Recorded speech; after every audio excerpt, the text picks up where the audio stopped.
বাবা এই সংসার মাঝে আমার আমিত্ব দিয়ে মেতে থেকে কোনো লাভ নেই গো। কেউ তোমার আপন নয়। ভেবে দেখুন, আপন আপন করছো জানি কেউ তো আপন নয়। দিন ফুরালে বুঝবে সেই দিন আপন যে পর হয়। সেই দিন বুঝবো বাবা। আজকে সংসারের জন্য এত কিছু করছি। একটা কথা মনে পড়ে গেল, কি জানেন বাবা? এক ছেলের, এক পিতার বাবা তিনটা ছেলে, তিন ছেলেকে ছোট থেকে বাবা অনেক কষ্ট করে মানুষ করেছে। নিজে না খেয়ে তিন সন্তানকে মানুষের মতো মানুষ করেছে বাবা। একজনকে বানিয়েছে মস্ত বড় ডাক্তার, একজনকে বানিয়েছে ইঞ্জিনিয়ার, একজনকে বানিয়েছে ব্যারিস্টার। শিশুকাল থেকে সেই পিতা অনেক কষ্ট করে তিন সন্তানকে মানুষের মতো মানুষ করেছে বাবা। মানুষের মতো মানুষ করেছে, সংসারের জন্য অনেক কিছু করেছে, অনেক কষ্ট করেছে, অনেক খাটুনি করেছে, অনেক খাটুনি খেটেছে। এবার তিন ছেলে কি করছে বাবা? বসে বসে গল্প করছে। হ্যাঁ রে ভাই, আমাদের পিতা আমাদের জন্য কত কিছু না করলো রে। নিজে না খেয়ে আমাদের তিন ভাইকে খাইয়ে পরিয়ে মানুষ করলো, কত কষ্ট করলো বাবা। তিন সন্তান গল্প করছে, পিতা দূর থেকে শুনছে। পিতার গর্বে বুক ফুলে উঠেছে, গর্বে বুক ভরে যাচ্ছে বাবা। কোনো সন্তান যদি বাবার জন্য, পিতার জন্য একটু চিন্তা করে, ভাবনা করে, দেখবেন সেই পিতার গর্বেই বুক ভরে যায় যে যাক আমার সন্তানটা আমাকে এত ভালোবাসে। আহা, সেই পিতা গর্বে বুক ভরে গেছে বাবা। পথ দিয়ে হেঁটে হেঁটে যাচ্ছে, পথের মাঝে একদিন বাবা একটা সাধু বাবার সঙ্গে দেখা হয়ে গেছে। পথের মাঝে এক সাধু বাবার সঙ্গে দেখা। যখন ওই সাধু বাবার সঙ্গে দেখা হলো, সাধু বাবা সেই পিতাকে ডেকে ডেকে বলছে, এই যে হরে কৃষ্ণ, হরে কৃষ্ণ। বাবা কেমন আছো? বলে আমি ভালো আছি সাধু বাবা। আপনি কেমন আছেন? আমি ভালো আছি। শোনো, সাধু বাবা সেই পিতাকে ডেকে ডেকে বলছে, হ্যাঁ গো, সারাটা জীবন তো সংসারের জন্য অনেক কিছু করলে, অনেক খাটুনি খাটলে, অনেক কষ্ট করলে, এবার তার জন্য কিছু করো। তার জন্য কার জন্য করবো সাধু বাবা? এ জগতে আপন বলতে তো আমার তিন সন্তান, আমার তিন সন্তান ছাড়া তো আমার আর কেউ নেই। আমি কার জন্য করব? আমি যা কিছু করব আমার তিন সন্তানের জন্যই তো করব সাধু বাবা।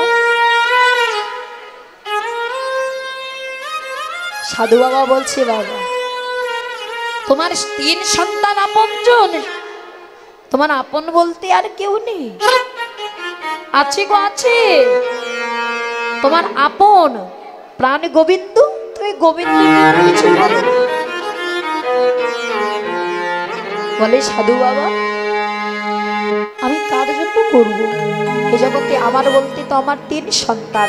জানো সাধু বাবা, আমি একদিন বসেছিলাম আর আমার তিন সন্তান বসে বসে গল্প করছে, আমি দূর থেকে শুনেছিলাম। জানো সাধু বাবা, আমার তিন সন্তান আমাকে কত ভালোবাসে। শোনো, আমার তিন সন্তান কি গল্প করছে জানো? আমার বড় ছেলে বলছে কি, আমার বড় ছেলে বলছে ভাইদের ডেকে ডেকে বলছে, ভাই রে শোন, আমার পিতা তো আমাদের জন্য অনেক কষ্ট করলো, আমাদের পিতা তো আমাদের জন্য অনেক খাটুনি খেটে আমাদের শিশুকাল থেকে বড় করেছে। আরে ভাই শোন, বড় ছেলে বলছে কি জানো, আমার পিতা যদি মারা যায় না, আমি কি করব জানিস? ওই আমাদের বাড়ির যে মিষ্টি আম গাছটা আছে না, ওই মিষ্টি আম গাছটা কেটে পিতার দাহ করুন। ওই যে বড় আম গাছটা আছে, মিষ্টি আম গাছটা, ওই বড় আম গাছ, ওই মিষ্টি আম গাছটা কেটে আমি পিতার দাহ করুন। শোন ভাই, ছোট ছেলে মেজ ছেলে বলছে, শোন, হ্যাঁ রে, এই মিষ্টি আম গাছটা কেটেই পিতার দাহ করবি? বলে, কেন করব না বলতে পারিস? বাবা আমাদের জন্য কি করেনি? আমাদের জন্য অনেক কিছু করেছে, অনেক কষ্ট সহ্য করেছে রে, তাহলে তার জন্য করব না তো কার জন্য করব? মেজ ছেলে বলছে, ভাই তাহলে তো আমাকেও কিছু করতে হয়। শোন, আমি কি করব না, ওই বিদেশ থেকে দামি দামি ইট পাথর এনে পিতার জন্য একটা সুন্দর দেখে স্মৃতি মন্দির বানিয়ে দেব। দামি দামি ইট পাথর, টাইলস এনে, মার্বেল পাথর এনে আমি পিতার জন্য একটা স্মৃতি মন্দির বানিয়ে দেব। ছোট ছেলে বলছে, ভাই তাহলে তো আমাকেও কিছু করতে হয়, আমি কি করব না? শোন, আমার পিতা যখন মারা যাবে না, লোকে তো চিঠিপত্র দিয়ে নিমন্ত্রণ করে খাওয়ায়, আমি কি করব? ঢেরা পেটে নিমন্ত্রণ দিয়ে যেখানকার যেখানকার বিশেষ বিশেষ খাবার আমি ভক্তদের প্রাণ ভরে সেবা দেব। যেখানকার যেখানকার বিশেষ বিশেষ খাবার আমি ভক্তদের প্রাণ ভরে সেবা দেব। সাধু বাবাকে ডেকে বলছে, সাধু বাবা দেখো, আমাদের ছেলেরা আমাকে কত ভালোবাসে, দেখো সাধু বাবা। বলে, বাবা এত ভালোবাসে? আচ্ছা শোনো, একবার পরীক্ষা করেই দেখো তো তোমার 3 সন্তান তোমাকে কত ভালোবাসে। একবার পরীক্ষা করো, তুমি একবার মরেই দেখো, দেখি তোমার সন্তানরা তোমাকে কত ভালোবাসে। বলে, সাধু বাবা আমি যদি মরে যাব তাহলে আমি দেখতে পাবো কি করে? বলে, শোনো, তুমি মারা যাবে না, আমার কাছে এমন একটা ভেষজ বড়ি আছে, এটা তুমি রাত্রে খাওয়ার আগে, ঘুমানোর আগে খেয়ে নেবে, তারপরে বুঝবে, দেখতে পাবে এই সংসারে তোমার সন্তানরা তোমাকে কত ভালোবাসে। ও বাবা, পরীক্ষা করবার জন্য ওই যে সাধু বাবার কাছ থেকে ভেষজ বড়িটা নিয়ে রাত্রে খাওয়ার পরে ওই ঔষধটা খেয়ে বিছানায় শুয়ে পড়েছে। সকাল হয়ে গেল বাবা, 8টা 9টা 10টা বেজে যায়, বাবা ঘুম থেকে ওঠে না। 3 সন্তান দেখছে, হ্যাঁ রে কত বেলা হয়ে গেছে, এখনো বাবা ঘুম থেকে উঠেনি। 3 সন্তান দরজার সামনে গিয়ে ডাকছে, বাবা, ও বাবা, বাবা, এই গো কি হয়েছে তোমার? কত বেলা হয়ে গেছে, তুমি এখনো ঘুম থেকে উঠছো না?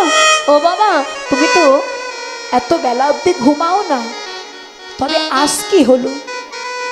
ডাকছে, ও বাবা, বাবা, ও বাবা। বাবা কোনো সারা শব্দ দিচ্ছে না। বাবার সারা শব্দ না পেয়ে 3 সন্তান বলছে, এই ভাই, বাবার আবার কিছু হয়ে গেল না তো? হ্যাঁ রে, দেখে না বাবা কোনো কথা বলছে না। আরে বাবার কিছু হলো না তো? কত বেলা হয়ে গেছে, এখনো বাবা উঠছে না, বাবা তো এমন করে ঘুমোই না। সঙ্গে সঙ্গে 3 সন্তান বাবা মুষ্টাঘাতে দরজাটা ভেঙে ফেলে ভিতরে ঢুকে দেখছে পিতা সারে দেহ পড়ে আছে বিছানা। ছুটতে ছুটতে গিয়ে কাঁদতে কাঁদতে বাবাকে ডেকে বলছে, বাবা, বাবা, এ কি হলো তোমার? গো, তুমি এত সকাল সকাল চলে গেলে কি করে বাবা? ও বাবা, তুমি আমাদেরকে একা ফেলে চলে গেলে কি করে? বলো না, তুমি আমাদের মাথার উপরে বট বৃক্ষ ছায়ার মতো থাকতে। বাবা গো,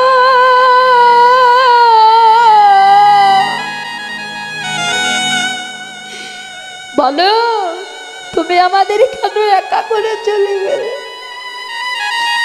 এবার আমাদেরকে খাইয়ে দেবে, কে ঘুম পাড়িয়ে দেবে? 3 সন্তান বাবাকে ডাকছে আর নয়ন গঙ্গার জল প্রবাহিত করে কাঁদছে বাবা। ও বাবা, আমরা যদি না খেয়ে থাকি তুমি আমাদেরকে জোর করে খাইয়ে দাও। বলো বাবা, এবার আমাদেরকে খাইয়ে দেবে? বলো বাবা, আমরা এবার কাকে বাবা বলে ডাকবো? আমাদেরকে খোকা বলে ডাকবে? তিন সন্তান নয়ন গঙ্গার জল প্রবাহিত করে কাঁদছে বাবা। ওই সন্তানদের কান্নার ধ্বনিটা শুনে, কান্নার আওয়াজটা শুনে গ্রামের সবাই ছুটে এসেছে। এসে বলছে, আহারে লোকটা কত ভালো ছিল, কত কষ্ট করে তিন সন্তানকে মানুষ করেছে। আরে ভালো মানুষটা সকাল সকাল চলে গেল। তিন সন্তান বাবার উপরে পড়ে বাবা কাঁদছে আর বলছে, বাবা বলো এবার আমরা কাকে বাবা বলে ডাকবো? ও মা, এই জগতে যে সন্তানের বাবা হারিয়ে গেছে, পিতা বলা ধন হারিয়ে গেছে, সেই সন্তানে জানে পিতা হারানোর বেদনা, সেই সন্তানে জানে পিতা হারানোর বেদনা। তিন সন্তান নয়ন গঙ্গার জল প্রবাহিত করে কাঁদছে বাবা। কে হলো তোমার? বলো এবার আমরা কাকে বাবা বলে ডাকবো? গ্রামের সবাই তিন সন্তানকে বলছে, হ্যাঁ রে আরে কাঁদিস না, যে চলে যাবার সে তো চলেই গেছে, তাকে তো আর ফিরে পাবি না, তোরা কাঁদিস না, তার শেষকৃত্যটা তোরা কর। এবার কি করলেন মা? বড় ছেলে বলছে, ভাই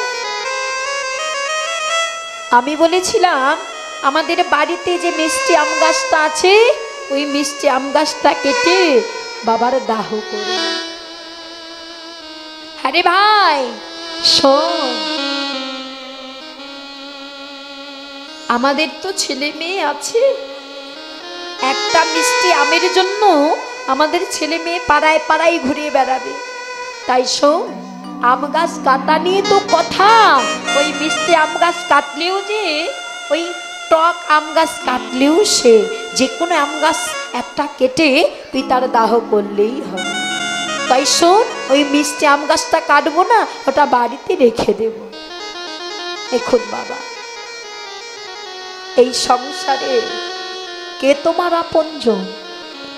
যেদিনই তোমার দেহ খাঁচার আছে কি তোমার পাখিটা চলে যাবে না, সেদিন তোমাকে সবাই ভুলে যাবে, সবাই ভুলে যাবে। মেজ ছেলে বলছে, এই ভাই আমি বলেছিলাম ওই বিদেশ থেকে দামি দামি ইট পাথর এনে পিতার একটা স্মৃতি মন্দির বানিয়ে দেব, দামি দামি ইট পাথর এনে পিতার একটা স্মৃতি মন্দির বানিয়ে দেব।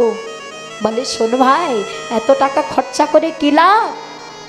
ওই বিদেশ থেকে দামি দামি ইট পাথর এনে স্মৃতি মন্দির বানানো, যে স্মৃতি মন্দির বানানো নিয়ে তো কথা, ওই বিদেশ থেকে দামি দামি ইট পাথর এনে স্মৃতি মন্দির বানানো, যে এই যে আমাদের বাঁশের ঝোপ আছে, ওখান থেকে কয়েকটা বাঁশ কেটে ওই বাঁশের বেড়া দিয়ে স্মৃতি মন্দির বানানো। হ্যাঁ রে, অযথা এত টাকা খরচা করে কি লাভ? আমাদেরও তো সন্তান আছে, তাদেরও তো ভবিষ্যৎ আছে। আরে এত টাকা খরচা করে তো লাভ নেই। ছোট ছেলে বলছে, ভাই আমি বলেছিলাম আমার পিতা যখন মারা যাবে, যখন তার সৎকৃত্য শেষ হবে, আমি কি করব? 10 গ্রামের লোককে ঢোরা পিটে নিমন্ত্রণ করে খাওয়াবো। যেখানকার বিশেষ বিশেষ খাবার আমি এনে ভক্তদের প্রাণ ভরে সেবা দেব। বাবা, নাটোরের কি বিশেষ খাবার বলতে পারে? হ্যাঁ, নাটোরের কি বিশেষ খাবার জানেন? নাটোরের কাঁচা গোল্লা। বগুড়ার কি? বগুড়ার দই। হ্যাঁ, এই যে নাটোরের কাঁচাগোল্লা বিশেষ খাবার, বগুড়ার দই বিশেষ খাবার। বলছে শোনো, আমি ওই নাটোরের কাঁচাগোল্লা আর বগুড়ার দই নিয়ে এসে আমি 10 গ্রামের লোককে ঢেরা পেটে নিমন্ত্রণ করে খাওয়াবো বলেছিল বাবা। এখন বলছে ভাই এত টাকা খরচা করে কি লাভ? ওই নাটোরের কাঁচাগোল্লা যেমন মিষ্টি, বাজারের গুড় বাতাসাও তো তেমন মিষ্টি। আরে ওই বগুড়ার দই যেমন মিষ্টি, বাজারে গুড় বাতাসা তো তেমন মিষ্টি। ওই বাজার থেকে একটু চিড়ে গুড় বাতাসা নিয়ে এসে যে 4 জন আমার বাবাকে কাঁধে করে শ্মশানে নিয়ে যাবে, ওই 4 জনকে প্রাণ ভরে সেবা দিলেই হবে। অযথা এত টাকা খরচা করে কি লাভ? শুয়ে শুয়ে বাবা সব শুনছে। আহা, ভগবান, ভগ দয়াময়, আজকে আমি সংসারের জন্য এত কিছু করলাম, সেই সংসার আমাকে ভুলে গেল। সেই পিতা সব শুনছে বাবা, আর সহ্য করতে পারলেন না, ওই উঠে বসে দাঁড়ালো, উঠে বসলো। আমি না রে, ওগো সাধু বাবা, আমি এতদিন বুঝতে পারিনি, তবে আজ বুঝতে পারলাম এই সংসার আমার নয়। তাই সাধু বাবা, আমি ওই সংসার ছেড়ে চিরজনমের মতো তোমার চরণে এসে গেছি।